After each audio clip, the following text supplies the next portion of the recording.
7. I think this is 7. Yeah. If you count my accountant at 8 a.m., that was 8. All right.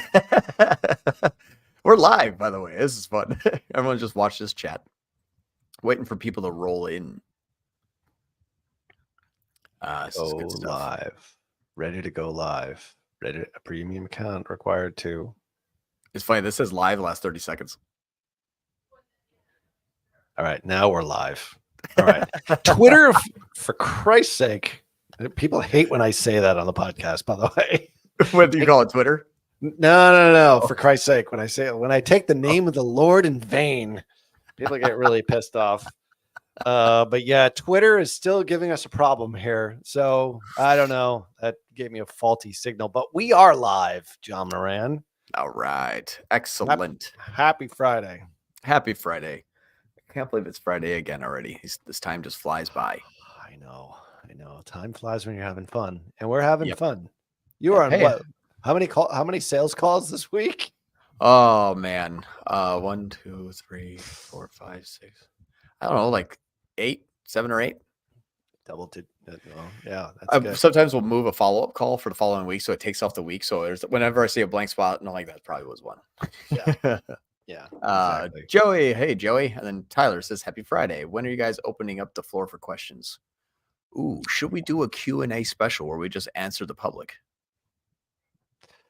We could start with questions. What's the biggest question that you've had recently, actually? I mean, I know everyone's talking about the 2-step strategy. I know a lot of folks have been implementing it based upon our last couple of lives, but maybe you've seen some questions or comments either live or from our internal team. Perhaps. Here's a good 2 topics, two things I want to share with everyone that seems to be kind of hidden. And we've done a lot of evaluations this week. And inside of almost every evaluation, I would say 7 out of 8, maybe 6 out of 8 have failed in these two areas. One's called repeat rate, and the other one is Ecom Prod ID. And those who have been following me for a long time probably know what those 2 things are. But there is 2 hidden things that will completely crush your Google Ads account if you're not watching these, and if you're not actively identifying if they're firing properly, or if they're firing incorrectly, or if they're missing, or if they're firing back the wrong feed ID. These are things that will completely just destroy your business. So I'm going to share what those 2 things are, because, this is something that if at minimum, if you're having any sort of issues with your Google Ads account, these are the first 2 areas I check by default. First 2 areas I go into, no matter what. All right. And say what they are. If anyone, we're getting some people that are coming on just a little bit late here. Yep. So we've got the live alert that we are actually live. So thank you for everyone showing up today. So the question is, this is what you're seeing, but it's overseen or missed the most when you actually go into a Google Ads account. And they are again. Yep. So Ecom Prod ID. Okay. And what that does. And then also the conversion actions repeat rate. These are 2 things that when they are not correct, throw off a ton. They break everything downstream. Now I have Makes sense. Yep, I have 2 accounts, or 1 account pulled up in the 2 areas. I'm going to screen share. We're going to go through it. Okay. I think this is what is going to actually be really interesting to see if everyone follows along and checks these, whether you're watching this live or watching it afterwards. It's like the bouncing ball. Just follow the bouncing ball. Follow the bouncing ball. All the bouncing screencast. I love it. And product ID makes a lot of sense for me, though. Like if that is screwed up, like you don't know which product's being sold. Correct me if I'm wrong. It's actually Ecom Prod ID. It's the tag's interpretation of what people are doing on with the product. Oh, it's cool shit. Let's just jump in. This is fun stuff. This is some intrigue here. Okay. All right. So I'm going to go into an account. I think Share screen. So Perfect. Cool. just so people know that I'm not a complete Google idiot. Google is actually where I started 15 years ago. Google and Yahoo pay-per-click. By the way, I was the Yahoo affiliate king way back when, John.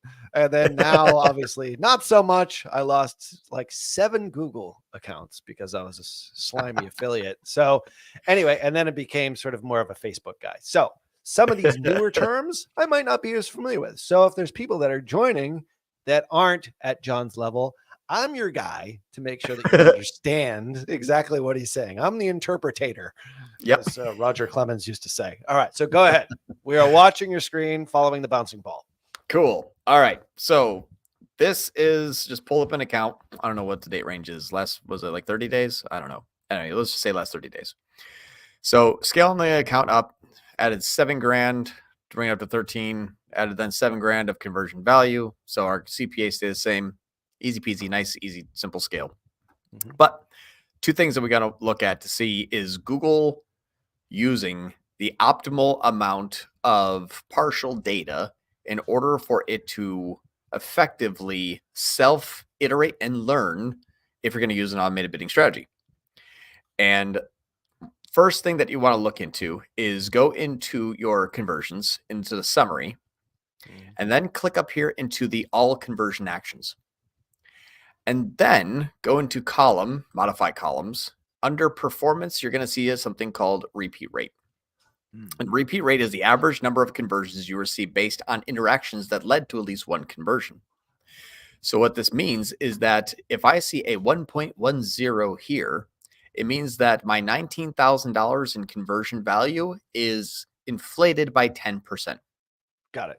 So $2,000 of this has been repeated, which means someone has come in and placed an order. And then within those 30 days, either they've replaced an order, or if this repeat rate is more like a 1.5, 1.8, 2.2, it could be duplicate counting based on visitations to that thank you page, which is then duplicating all of yours. All this means is that Ralph had a click that led to 1.10 conversion. And repeat rate is basically the pixel firing on the thank you page after they supposedly purchased. Yeah. They might have reloaded that thank you page, and you're saying that would obviously count in this particular case. Now, Shopify has it built in that you could reload it, and it's called an and if not new user, then don't count it again. So it actually cookies a user and will stop that repeat rate. But if you have a custom build, if you have WooCommerce, you have WordPress, if you have something else like even Wix, like I've seen repeat rates where people are like, I am crushing it. I'm like, do you know your repeat rate is 2.94? I'm like, your value is actually inflated by 300%. Like, oh, so like there's 30 grand there. It means that only 10 grand actually came in. So your ROAS is off. And because your ROAS is off, your automated bidding strategy is off. And because you're using a TROAS, your TROAS targets are off. And now Google has been learning that. Why wouldn't it be the same buyer just buying, in that case, like almost 3 times? Well, a lot of times if you have a 30-day time period, and then you go into you can actually hop into here and then go to web pages. You can actually see if something's been counted more than once. Sometimes you'll see, like, let's say, I'll just do this. I'll do the all conversion value here. It's like all conversion. This time will sometimes say like 6, and then that'll be multiplied by 6. But then you actually can go and find the page that was multiplied 6 times and say, well, I don't think this one actually is going to pull up because this is probably, this is a pixel solution, but this is the URL that's been fired as that tag. So it's like, okay, unique ID, unique order ID 3. That order was counted 3 times. Okay, what would cause that? Though that is things where it's like the pixel's been refired, or go dive really deep. You send a text message that says, hey, your order is on its way, and you link back to the thank you page because the map is there with the shipping information. You've refired your own pixel potentially. Okay. An email campaign. Hey, your order is arrived. It's shipped out. It's arriving soon. Your order is coming tomorrow. People that use that to go back to the thank you page, if you're not excluding them, or if you don't have your account set to 1, it's going to repeat it. If Shopify, if you don't have that, and if it's what it's called, and if it's all one word is ANDIF. Why would somebody do that though? Like, wouldn't they be like check on your order status, like see where it is, like, a separate page as opposed to, so you see this a fair amount, like this is a fairly common issue. Otherwise we probably wouldn't be talking about it here. Oh, it's very common. I can't go and pull up a lead that contacted us where we found this, obviously publicly, but there is 6 out of 8 of them, basically 2/3, are all repeated. And so that was what was really interesting, is because the repeat rate was like really high, but everything downstream then fails because now the goal is being met without having to work. It's working half as hard to get twice as much. So now it's it wakes up that day and says, oh, I hit the T-ROAS target for today because I repeated all the buyers from yesterday. I'm done. So the algorithm picks it up, obviously, and then Yes. gotcha. Because now it says, hey, I made 15 sales today. Well, how many clicks did you get? 0. Ta-da! Like, we met goal. And when Google price fixes based on your goal, that's awesome, because now you're screwed even worse, because now Google's like, I can charge you whatever I want. Sure. But in-app looks great. In-app looks great. Yeah. And now the other thing, though, is our repeat rate is 1.10, but in a 30-day time period, it could be that they're not duplicated. So where else can you diagnose? If you go segment by conversions, days to conversion, you can use this thing and scroll all the way down to the bottom of this part here and say, do I have conversion value by time that is firing later on? Let me just go up to the top and get rid of this stupid little thing. Mm-hmm. So what this means here, actually, let me go a little bit further out. This one like just started the Google Ads, and since we're scaling on only Meta, I'm like, PMax works because it's just gonna catch up all the. There's a scale in Meta. Thank you, PMax. Yeah. Anywho, right here, 45 to 60 days out. All right, there's 8.5 sales. So you have this bell curve. The bell curve goes really high in one day, then starts to level out, then kind of goes dormant, and then you see it start to pick back up here and go out all the way from days 13 to day 90. These are your repeat sales if you count them as every. Makes sense. Mm-hmm. So, but now if you check this and these all show 0, 0, 0, 0, 0, good indicator that the ones up here have been duplicated. And this account, this is, I know these guys. Yeah. This is, and I forget, like, this is a repeat purchase like every 30 days or so, correct? Mm-hmm. Yeah, this is a subscription model most of the time. About half our sales are subscription. Yep. Okay. So that's what now subscription refiring, though, will not trigger an event unless you visited that thank you page. Subscription simply charging you doesn't send a signal to Google because it's not tag fired based on URL. Yeah. So a subscription wouldn't normally push this in there. It can if someone goes to their subscription and saves. So if they log back in, make an adjustment, could fire again. Okay. So in this case, if it is on an auto ship, auto rebill, whatever it is, it will not show your lifetime value in app is going to be faulty no matter what. No, not necessarily, because the tag won't fire again, even though their recharge app has charged their card again. It won't fire again in Google. Yeah. So, but it can, if I send out an email that says, thank you for your subscription, here's your subscription order. They say, wait a minute, that's not correct. And they go in and make modification to hit save. If it's going off the same thank you page triggering, which I've seen that one time before, it's not every time. It's literally, I've only had that one instance. They actually go to the same, like your profile page. Mm-hmm. And so that was actually firing another event when people were just logging in and making edits. We saw like all of a sudden 2,200 sales come in because we actually changed, subscription services, and then those refired a whole bunch.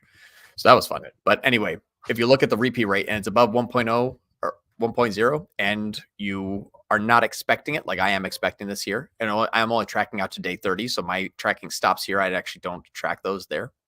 If I tracked out to day 90, my repeat rate would be probably like 1.22. Okay. So that would be okay because we're taking a larger amount of people out here.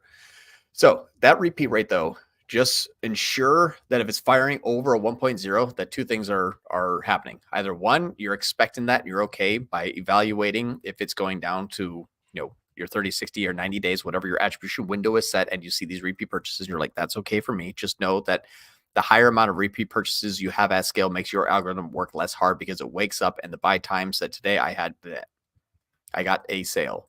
Like if we look at the last 3 days, for example, the last 3 days are going to have people that, let's see if I have anybody here. I don't have anybody there. Of course, I don't have anybody there. dang, there's no one that was more than that day old. But what's interesting is sometimes you can go back and see like, okay, on that day I had 8 and then I only had like 1. Like you'll sometimes see them kind of further down here.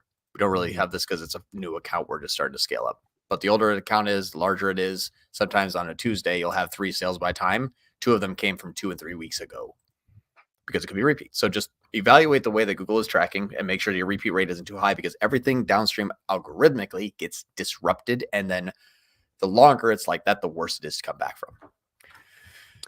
What's the best way to double check this to make sure that you're not missing it? Is just to look in app, or do you look at the source of truth? Or are you talking about like a third-party attribution software that might be able to sort through this? Like, what's the best way to diagnose this if you see something that looks a little bit fishy?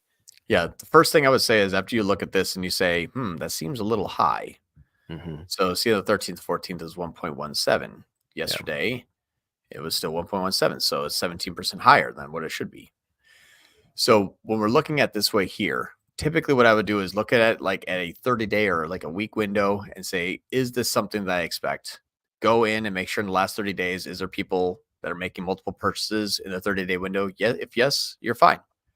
If people are purchasing something every week from you, I'm not saying that people do, but if they're purchasing something every week and you're counting a 30-day and you have this set to every, which is count every sale that happened after 1 click, then this number here is not meeting your ROAS goals off of cold traffic only. It's meeting your ROAS goals off of every purchase, every one individual person made, which has nothing to do with who Google's trying to target now. Okay. Is there a way to set that count to first time? Yeah. So you just move it from every to 1. So every conversion to 1. And then there you go. It means that every click, even if it has 75 repeats, can only count it 1 time. Got it. Would you recommend that setting in all cases? It depends. It's a harder way of looking at it because like the numbers aren't going to look as good. Right. Yeah. Right. And what's funny is this also, if you have it set to every, you have to also understand that there's going to be a time lag extension. Because the more people that you have converting again after 30, 60, 90 days drags out your 1-day time period to however many is weighted at the end. So if you have 1 sale on 1 day and you have 1 sale on day 10, so 1 sale on day 1, 1 sale on day 10, your time lag's 5 days. The average in a 10-day period that happens is 5 days, some in the front, some in the back. So it gives you a 5-day time lag. Is that your actual time lag? No. Right. So as you have a ton of repeat customers coming in every month that bought, the more that are at the 30 mark and the 60 mark and the 90 mark that are buying again drags that time lag out artificially. So you think that my account has a time lag of 7 days. It might actually be 2, but people purchase again after 15 days because they ordered a sample the first time and then they came back and ordered the full kit last. Okay. Artificial time lag. So understand that this is also going to drag out time lag if you have a count to every and you do have a repeat rate within the time period of the click-through conversion window that you're choosing. Got it. Okay. So you really have to know, obviously, what your products are to begin with. Yeah, you gotta know your sales cycle real well. In this particular case with these guys, it's like it's a full subscription. I believe like there's an auto subscribe possible. Like there's no sample. No, it's not subscribe. My other client has a sample, and the sample's $12, and they come back and order $2,000 worth of it. So this thing gets really messed up. Yeah. Which I love that model, by the way. I love the sample. I know, right? First, the sample model is great. Cool. More people did it. I know, right? That's the question. That's more of an been around. It's like an offer question, really, more than anything else. Yeah. I mean, that's why Costco's been around so long. Yeah, absolutely. That's like, just follow the people that are making the big money. Like Costco is obviously doing a pretty good job, so they must know what they're doing. So if you're reevaluating how you actually sell online, one of the best examples that I always love to use this is a client that was selling about $5,000 a month on their e-commerce store. They had subscription business for a magazine. And they're like, well, how do we sell stuff on our e-com site? Like, well, do you have any sample packs? And they had sample packs of spices and coffee sugars. And every single time we ran, unfortunately, they had supply issues because they were not the original manufacturer. Every time Danielle, who you've never met, I don't think so. She's one of the whatever. She's in pod 4 in Australia. She's an absolute ninja. Every time she would start running this, we'd run out of it within 2 weeks. I'm like, just get more. Because then people would come back and place orders for like cinnamon coffee sugars for like $300-400 and like give them out as Christmas gifts. But it was the sample pack that transformed the business. Like if you have a way in which to get people your product in a very cost conscious way so that they at least try it before they subscribe and or buy, oh my God, game changer. Oh, it's huge. And then make sure your suppliers are ready for it, because if your product's good, they're going to order a lot. Yep. Oh yeah. All right. Yeah. And especially if you can get like, drug dealers learned this years ago versus free. Digital marketing in the drug dealing industry really isn't all that different. Actually, I came from the pharmaceutical industry where we sold opioids. So hey, there you go. And now we're doing, human online trafficking. We're driving traffic. So it's kind of close.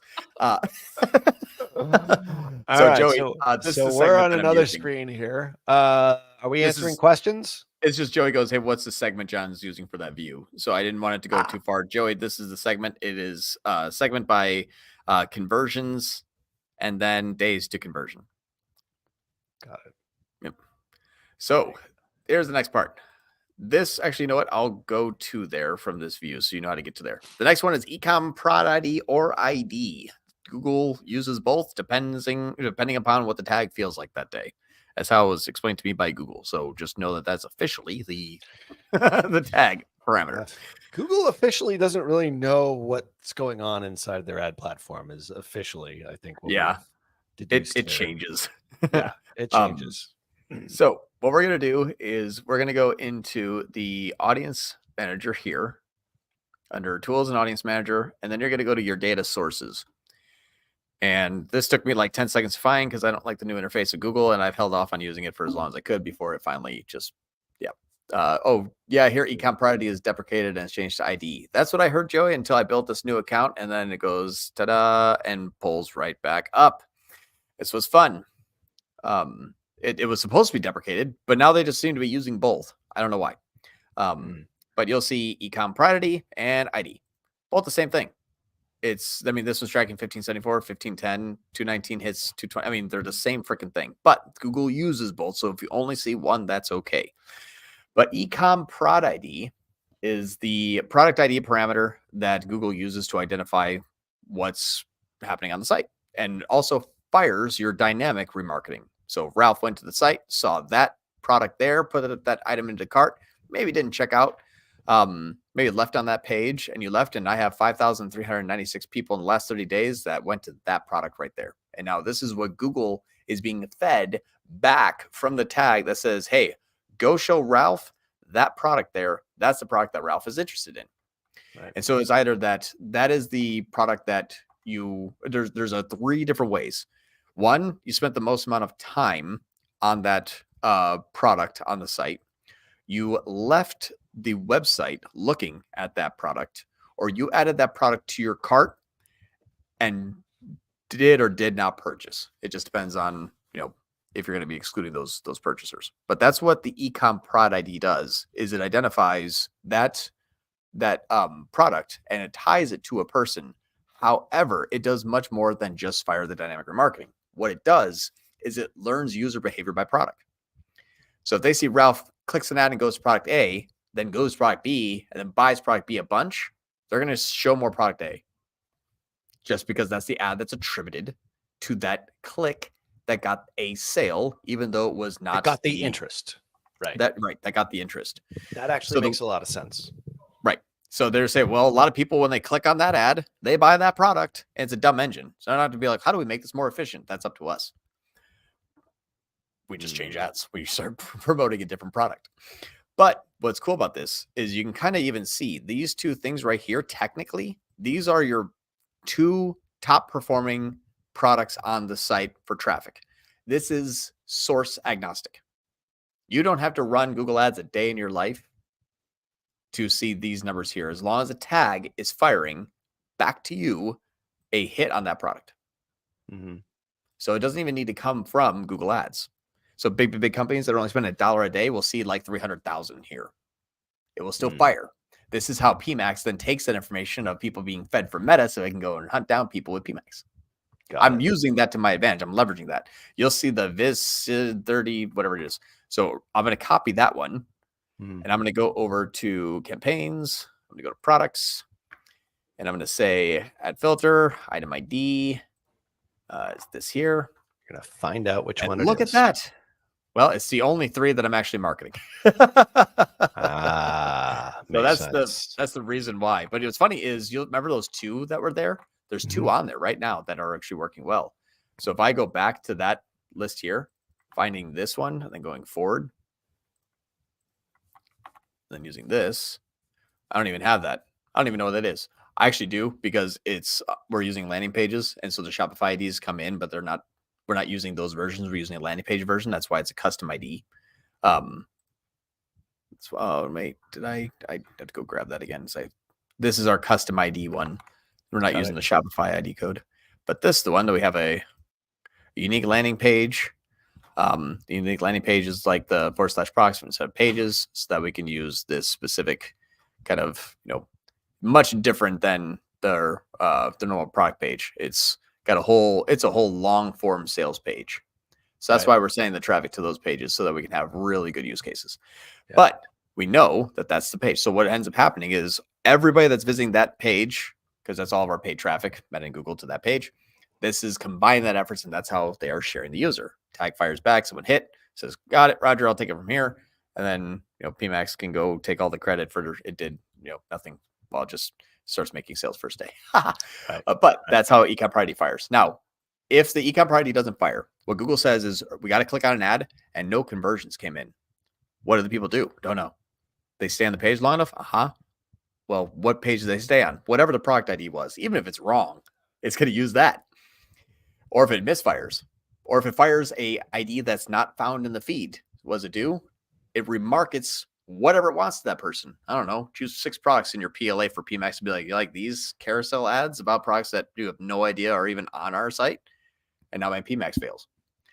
So that Ecom Priority tells you what a person does on a site, what products they look at, what they exited, what they added to cart, what they switch, what they buy instead, what other people are coming from other sources that are also looking at those products to give indicators that maybe I can go start to remarket and sell those people too. That Ecom Priority is the link between human behavior and Google that's outside of just a conversion. And those are things that are constantly mismatched. And if you see that item ID is coming back in that tag that's different from your feed, all of your dynamic remarketing is broken.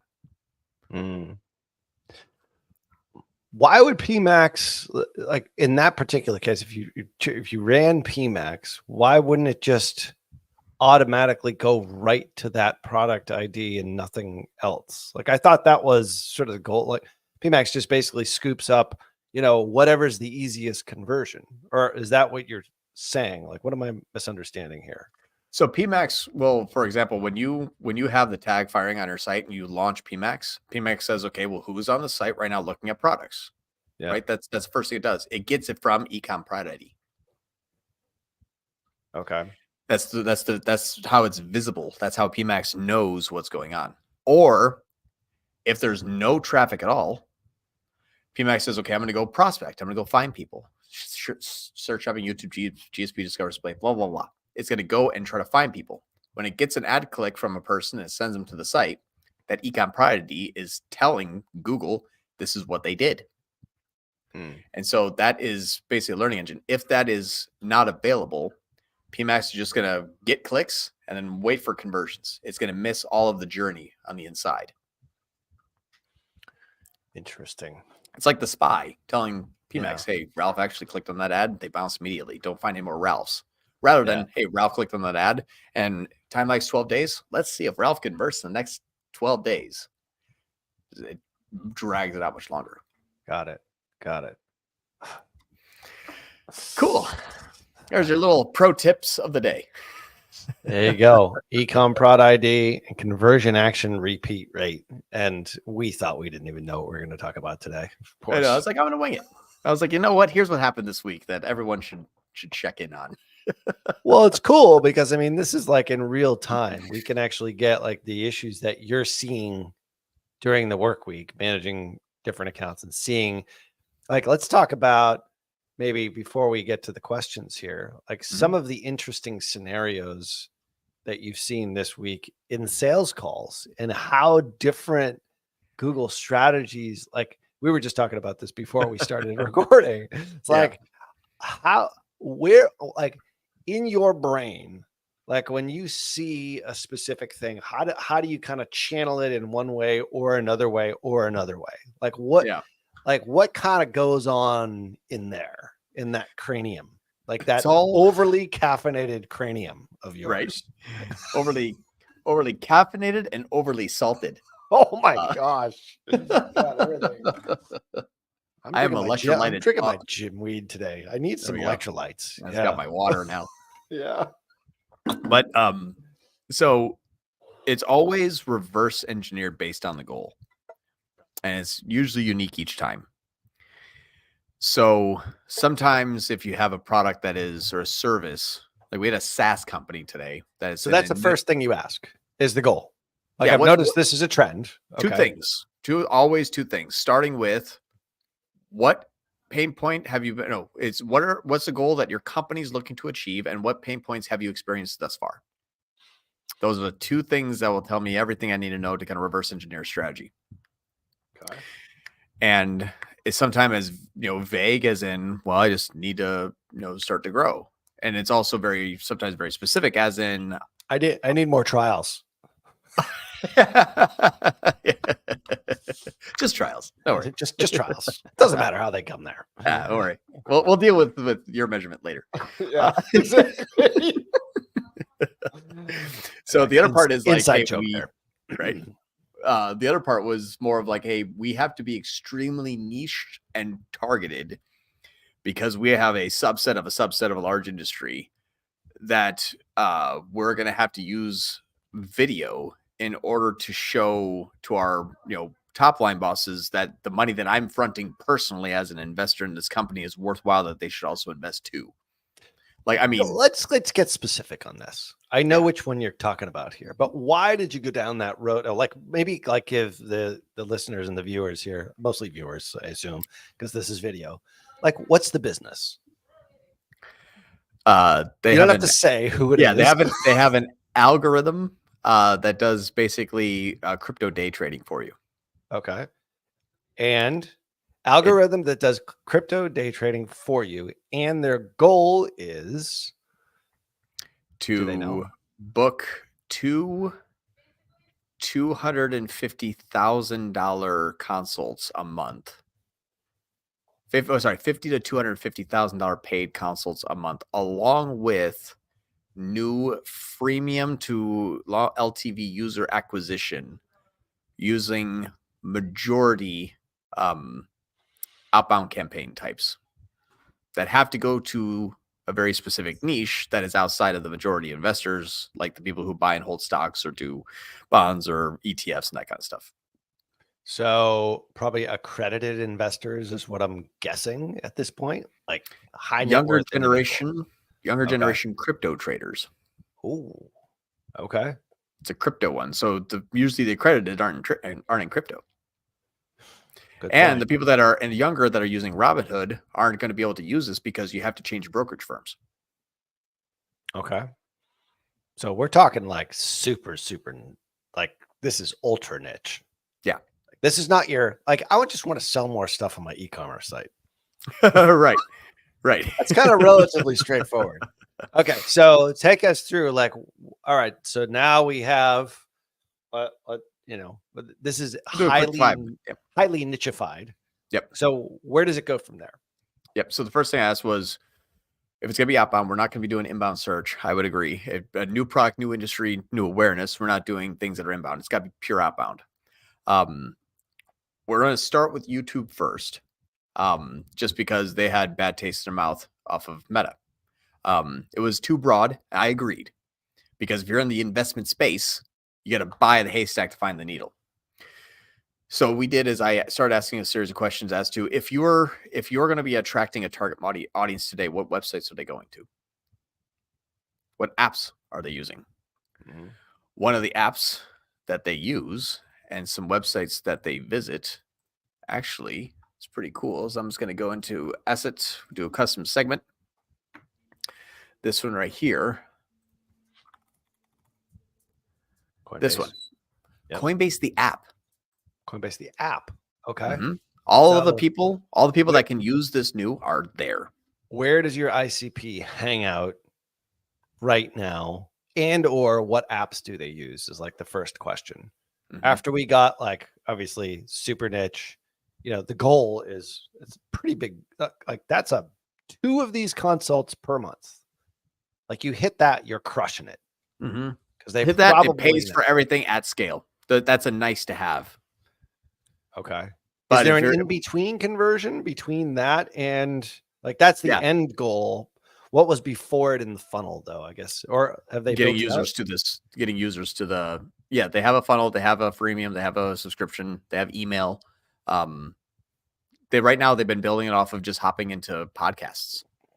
Oh, okay. Yeah, they've just been getting the word out on podcasts and it's been growing there.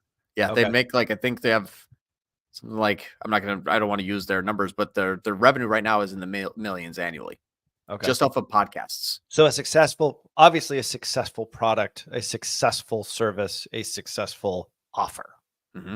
So it's proven to a certain degree. So it's not like you're going into it completely blind. All right. Mm-hmm. So super niche. We've got some success.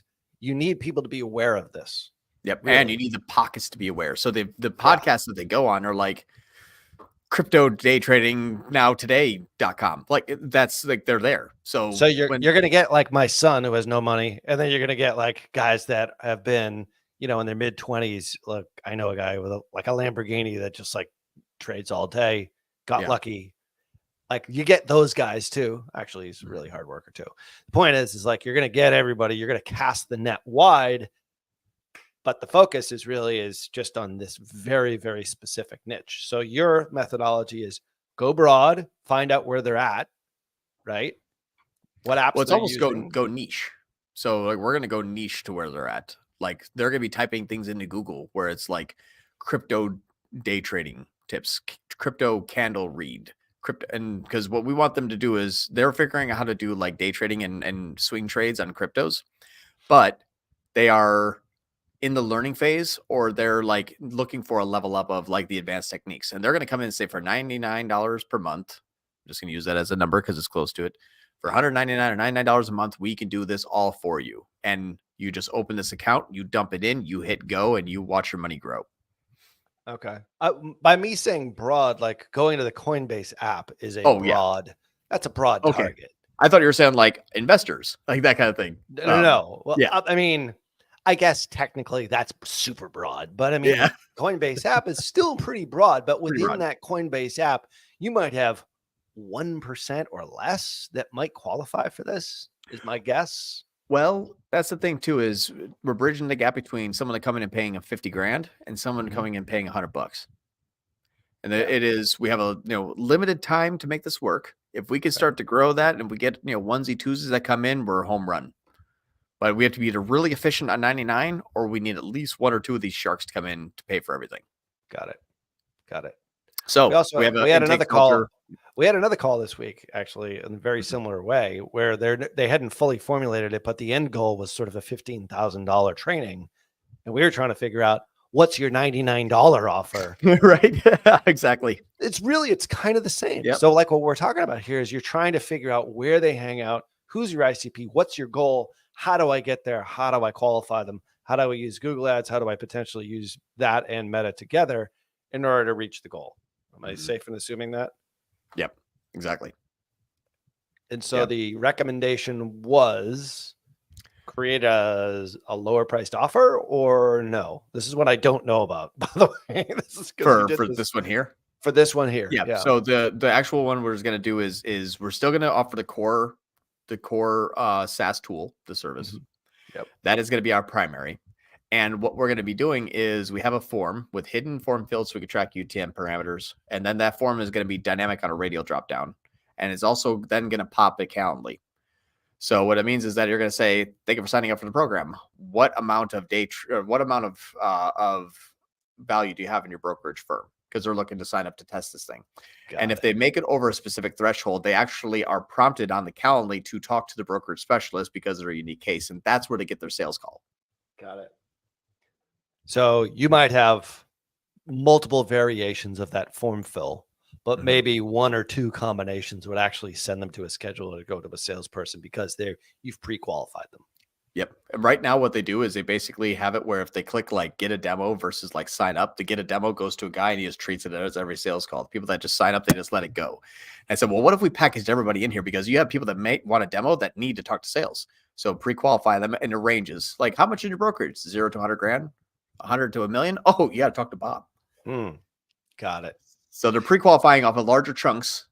And then they're going to be drafted one way or the other so that we can, and they're already taking those console calls and they're selling them. They're already doing it now. Like, this is not would anybody buy it for 50 grand? Like, no, we have one guy in the office that just keeps doing it. He's like, I want more of them. He's like, I'm willing to even fund this to get more of them for myself. So like, cool. That sounds great.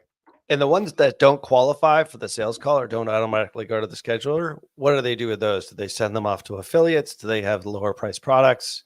Oh no, they're monetization. Yeah, they're signing up for the $99 service. But if the right person tries to sign up for $99 service, they're diverted to sales.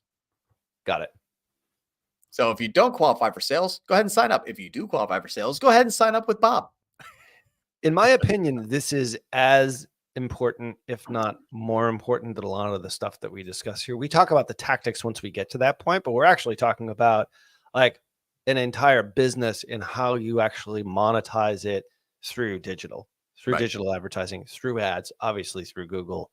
And that's sort of where it all starts. But to anyone who's listening, I know you're all listening here and watching, is that it begins with asking about the ideal customer, really, and what the end goal is. And like, then it kind of drills down from there. Where do they hang out? All of these sorts of things. And this is how you actually really sort of understand how to get results for clients if you don't begin with the end in mind.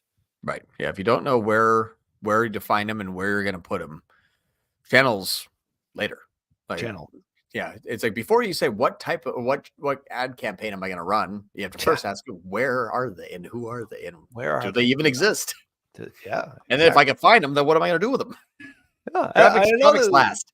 There's people that are watching here that are like, wow, I haven't really figured out how to utilize Google ads. Maybe I've got an offer that works, but like what we're talking about here is actually sort of the precursor to a lot of the stuff that we've done in these lives in the last 7 or 8. I think this is our 8th one, by the way. Nice. We've already done 8 of them. Time flies when you're old. It certainly does. All right. Well, maybe we should get just fades. All right, let's do that. Right. Sorry. How many have we done? It's only our second one. What was your name again? I couldn't even remember what day of the week it was this week because of Monday being off, Labor Day. Welcome to Wednesday, Friday. That's right. It was a Thursday, I think, last week. All right. Tyler wants to ask questions here. We've got some very excited fans. Jose, did you answer his question? No, I was going to do it here. We'll start with Jose. Okay, let's start standard with Jose. Shopping. Yeah, standard shopping losing impressions when changed from TROAS to 100% to TROAS 110. Average ROAS is now 98 over a 30-day period. How do I get back to increasing impressions and clicks? Change your TROAS to 85. So what TROAS from 100 to 110 means you said, let me get more restrictive, which means you said, hey, Google, only go to the people that you know are going to convert. And when you said, get me more out of these people, it said, well, I don't have 100 people. I only have 16 of those. At that level, you get the 16 now. So the higher your TROAS go up, higher the TROAS goal goes up, the more narrow Google's targeting goes, and it waits for those people that it knows, which is why you can't spend. John Moran, dog says, best live ever. Thank you. He's still here kicking 14 and a half. 14 and a half, John Moran's 14 and a half. dog. I know. All right. Dog years is like 102. More than all right. We've got a vote for you doing presentations, by the way, just for Q&A. But we did do a presentation. Well, so I was in the beginning where I was like, should we do Q&A? Yeah, I think we did a little bit of stuff here and there and everywhere. John Moran's dog is, I don't know if this is a question here. I didn't pre-read it, but best way to measure MPI, MER, and CAC when Ecom B2B client is 70% sale, buys defibrillator, buys defibrillator, 30% leads, rents defibrillator, i.e. they both have leads and sales on the site. Is there a follow-up here? I think so. First I would do is if 70% buy and 30% are rent, and that is fairly static, like the renters don't turn into buyers and buyers turn into renters, then you have to categorically isolate who are your renters and who are your buyers.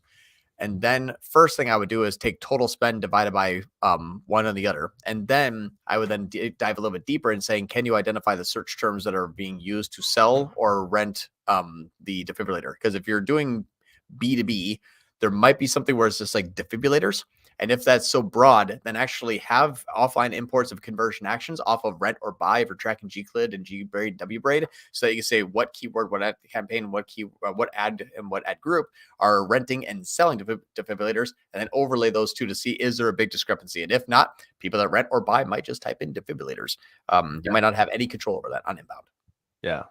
But you could, if you do it correctly, would you recommend potentially setting up 2 separate campaigns once you gather data, or no? You could. The only thing I would say is it dependent upon search term. Like if search terms are like, man, we have like 50-50 and sometimes a higher concentration of defibrillator online, those two sell 80% of it and it's like 60-40. There might not be too much overlap just because we can never, if people don't type out their intent, we may never know their intent.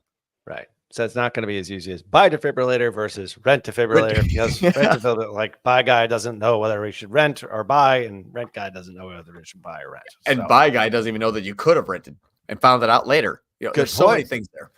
Good point. That's probably that's probably it. My advertising brain goes that way. Did you know you didn't have to buy a defibrillator? You can actually rent one from like the guy that just died across the street. It's like, no, just steal it out of his garage. He won't mind. Steal it out of his garage. All right. Tyler Cohen has got a question here, but this is number 2. I didn't see number 1, but does impression share include warm and cold traffic? Does impression share depend on the total eligible impressions for your chosen keywords? If so, would expanding your keywords increase eligible impressions and lower your impression share? Yes. So impression share is based on eligibility. So if you say, and it's heavily due to your bid strategy and your budget. So if you're like, I want to buy all of the cars keyword, the word cars, just CARS, and I want cars and I'm willing to spend $1 a day on a T row as a 500%. And if you get 1 impression, you have 100% search impression share because that was the only person you're ever going to get for $1 at that rate. Okay. But if you said, I want to run on manual CPC at $50 a click, no, I want to run a manual CPC at $5,000 a click, but I'm only going to spend $1 a day. Your search impression share after you show up maybe one time is also 100%. So what it means is that how eligible are you to show up for who is available? And if you said, I want $1 billion a day and $1 billion CPC, and you show up for 238,000, you probably have 95% search impression share. So you have to spend enough per click and enough per day, and that will tell you how much you were eligible to receive divided by what you could have been eligible to receive. Got it. What if I spell cars KARS? Does that matter at all? Right. There's actually a company called Cars for Kids with a K. Cars for Kids with a K. I hear it advertised all the time. KARS. I'm telling you, jingles still work. Jingles still work. Like old school advertising really works. It does. Imprint for certain. I know. All right. Dylan Fetch, what's your strategy for adding budget on Google and Meta? I've seen some people say not to add more than 20% at a time, and others say there's no limit. Oh, this is, you know, what's funny is that if you say add 20% of the time, I wouldn't do that if you're spending $1 million a month. Like, hey, let's just chuck another $200,000 at it. Like, that might be a bad idea. This is also one of those areas where it depends. Yeah, that's what I was going to say for Ralph that we were talking about earlier is SOPable items. This is something you're going to have like 10 different SOPs. The first thing I would say is if you're adding budget on Google and Meta, because the question was and not or, like Google or Meta, and Meta is equal percent if you have your proper structure set up between prospect and remarketing and acquisition. So if you're like, hey, we're spending $60,000 a month on Meta and $20,000 a month on Google, you add 10% to both. Now, if you are way overachieving your goal, you're like, man, I'm buying these things for $86 a lead and I can pay up to $300, double it. The worst they could do is 2x your CPA or your NCAC, which still is within goal. So double it. This would be an asterisk in the SOP, just by the way. Yeah, there you go. Wouldn't be a whole new SOP. Yep. It's like, as a general rule, use this. However, asterisk, cross, whatever, subset under it. Correct. Yep. Now, if you have a time lag, then that is also what you're going to have to identify is how much can I afford before I get paid back?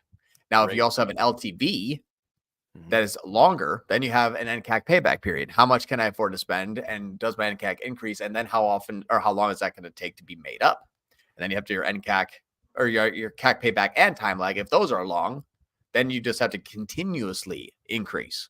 Yeah. And if you're continually increasing, then make sure your divisional splits. But I would say that the good general rule of thumb is do them equally. And I would only do it based on how much can you afford to scale before you're past your goal. That'll tell you how much you can jump up. Well, what do you typically do though? Like what's typical for you? I'm usually only increasing it 20% because I'll start off with a campaign by saying like, how much do we want to spend on this? Like 5K a day, like I'll spend 2,500 and we'll see where we're at.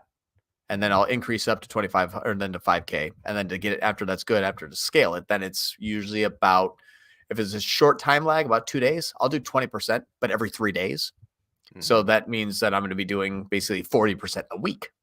But if my time lag's 20 days, I'm only going to do maybe 30% a month. Right. Right. So it really does depend on how high of a consideration purchase you really have at the end Time of the day. lag, exactly. Time lag, all that. Okay. Joey Bidner has got another measurement. What's happening on Amazon? Sorry, I'll stop. Yeah. I mean, that is an it's depends for sure. Yeah. It's going to be a long SOP, John. Let me tell you that. All right. Joey Bidner is back. What would you consider an overly high repeat rate, or what would you do if it's too high? Did he ask this before and we answered it, or no? I don't think so. Okay. Overly high repeat rate, I would say anything in a 30-day window is probably anything over 1.2. Because you can have 20% of your people come back and buy again after a month or within a month. You know, you buy it, sell it, or they buy it, you ship it out 3 days later, they get it, they love it. I mean, you got a 27-day countdown where like they may buy another one then after that. But then just, check your days to conversion. So in our example, the 1.1 is not an alarm by any stretch. No. Because that's the thing too, is if you know your customer journey, you should be able to predict what that is. Yeah. Okay. That's sort of a benchmarking kind of thing, actually. Yeah. Yeah, for sure. Just know that if you set your count though from every to 1, your repeat rate will still be there. So if you see it like 68 and you're like, oh my God, but your count is 1, it doesn't matter. Yeah. Got it. Cool. So that make sure that you're checking that inside your Google Ads account. All right. Tyler Cohen says, could you see a repeat rate in SA360? My agency uses that, which overrides Google tracking with floodlight tracking. John is shaking his head. No. And hydrating at the same time. Do you have a diaper there? Because I never see you going to the bathroom. I cut a hole in my chair. There's a bucket. My urologist says that's the worst thing you could do, by the way. Just FYI. I have a bucket down there with a hole. So if you see me doing this, give me a minute. I used to bring a mason jar with me out in the field when I was in pharma and med sales. There you go. So it's like, what is that for? I'm like, nothing, honey. Now I told her. I'm like, don't drink that lemonade, kids. Don't ever touch that thing. All right. So Tyler's got his question there. John's still going at it. That's good. All right. Hey guys, thanks for putting that shows. Great stuff. All right. Excellent. Awesome. Okay. Quick question. In the feeder strat from a couple of weeks ago, the feeder strategy from a couple of weeks ago, yes, the max click manual campaign wasn't tracking primary conversions in order to feed the toast campaign. I like that. Toast. Following the same approach, should Geigs 777, should this brand campaign also not track primary conversion? Basically only track if using max conversion value and not track for max clicks, target is, etc. Irrespective of feeder strategy or not. Okay. All right, so it's kind of hard for me to comprehend because it's all broken out. Not from you, I'm just saying because of the structure. In the feeder strategy from a couple weeks ago, the max click manual campaigns, max clicks wasn't tracking. This is the two-step strategy. Yep. We're calling two-step strategy. Yep. In order to feed the toast campaign, following the same approach, should the brand campaigns also not track? No, my opinion is if a person is going to be Googling the brand because they're ready, which means they are submitting to basically Google by saying, I want to buy it from there, rather than I'm going to still look around and you have to convince me. Still track that as a conversion value in brand, because only people that make it past the first click threshold and don't do a second non-brand click will funnel back into there, which means an easy controllable scale where you don't have to scale your brand as much. It should just become more efficient. So no, always have every campaign that is going to be on max clicks, the feeder one, those don't track conversions. Everything else does, because that is what you can kind of scale up to see if everything else is going to become more efficient. All right. We're gonna have to go to rapid fire here because I've got a hard stop at the bottom Me of the too. hour. Can we All right. go on John Moran's dog? I guess just because he's got the greatest name ever. Switched PMax to standard shopping. You want to start with that one and just switch rock it PMax through? to standard shopping 3 weeks ago. New customer percentage hasn't increased. NCAC and MER are stable, but the new visitors went up from 30% to 60%. 14-day sales cycle. How long should we keep testing? If it's 3 weeks ago and you're on your second week, which means you just started day in 3 weeks, it means you're in your first week of sales. I would say hold right now. Just do this though, for sure.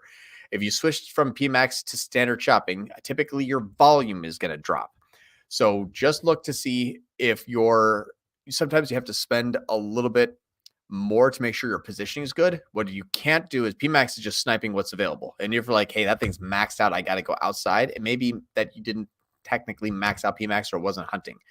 But by switching over to standard shopping, you're going to pay more per click. So just know that check your search terms and check your positioning. If your positioning and your search terms don't look very good, fix that first, because you could be too far down or too irrelevant in your search terms for you to actually make a difference that was exceeding what PMax can snipe off of demand generation. Okay. I'm going to switch right down to Tyler and then Artur after that. What's your take on demand gen, its quality? You can read that one. Yeah, demand gen I think is okay. I use it more for just like really top of funnel opt-ins. So, newsletter, ebook downloads, coupons, that kind of stuff. Got it. And then the question about I assume this is Fortune 500 as opposed to Fortnite. Nice auto spell, Tyler. I know what you're doing in your spare time. How do you think about people? How do you think about paid media when it comes to Fortune 500 companies? Did you share the different way to do a bunch of companies? Yeah, they're all custom for sure. Every strategy that we do is custom because it's dependent upon the business goals. So Fortune 500 companies, I've worked with a couple of them. Most of the time, it's always NCAC and MER LTV, and it's always blended on every channel. So just that's standard operating procedure for those companies.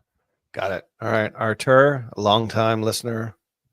Yeah. How is your maximize clicks with target ROAS strategy going from a couple weeks ago? What are learning success failures? Very good. We have 10 seconds left for me to show you what is going on here. You can't avoid doing. I can't avoid the screen share. It's addicted. It really is. Next time we'll do this. We'll open up with 30 minutes of Q&A, or maybe we'll just hard stop Q&A at the end. But check this out here. I'm just going to present screen share. You're getting a bonus screen share at the bottom of the hour. Bonus screen share. So we did it so good up until the company was like, all right, we filled up our quota for the month. And I was like, damn it. Like, we got this thing scaled up to like 6K per day. And then they bought enough leads from us. So we had to go dormant until the first. And then first came back and boom, spending 600, make 1,500, 800 to 2K, 1K to 3K, 2K to 3, 24 to 5, still scaling up really, really well. And we added a whole bunch of other campaigns to it and started doing it the same thing on the first. So if we look at the previous period, just from the top line, we did this in the last 5 days compared to previous period. We have gone and said, let's add 12 grand. So 28 up to 32, which is a 61% increase and 156% increase in the value. So the ROAS went up 60% with a 12K scale after we did this to 139 other campaigns. So it's chugging right along and heading up in the right direction. So it is doing very well, Artur. Thank you for asking. It's pretty darn good. And I just wanted to throw this one in there because we don't have time for all of them. No, we're actually AI robots, doing this in real time. To ChatGPT, YouTube. We're happy you're here. All right. Thank you for everybody who joined us in our AI not live. Actually, we are live. We're actual human beings. It's not live. I just knew a guy named Just S was going to come in and ask a question like that. That's right. He's posing it. Just making sure. But when you see this on YouTube, like on our channel, it's not live because we've recorded it and put it on YouTube. If that makes sense. That's true. Very, very hard to challenge. It's only live when it's live. It's only live when it's live, and it's live every Friday at 2:30 p.m. We're going to be back next week, same time, same channel. I think so. I think I might be piping in from my brother-in-law is getting promoted in the military to like captain, and we're supposed to see him like at the event. I think that might not be on Friday, or I think it's Saturday. So should be good to go. I'll just be in a different location. We'll let you know. And live from a hotel. Ollie Lee boy. All right. Ollie joined the team here. That's awesome. Hey, Ollie. All right. Thanks, everybody, for joining us today on Tira 11 Live. We will see you next week, unless you see a posting or notification that says otherwise. All right. Probably just be in a laptop in a hotel. I'll be here. All right. He'll be here. He'll be here. I'll be here. All right. Yeah. Thanks, everyone. Have a great weekend. We'll talk to you soon. Bye, everyone.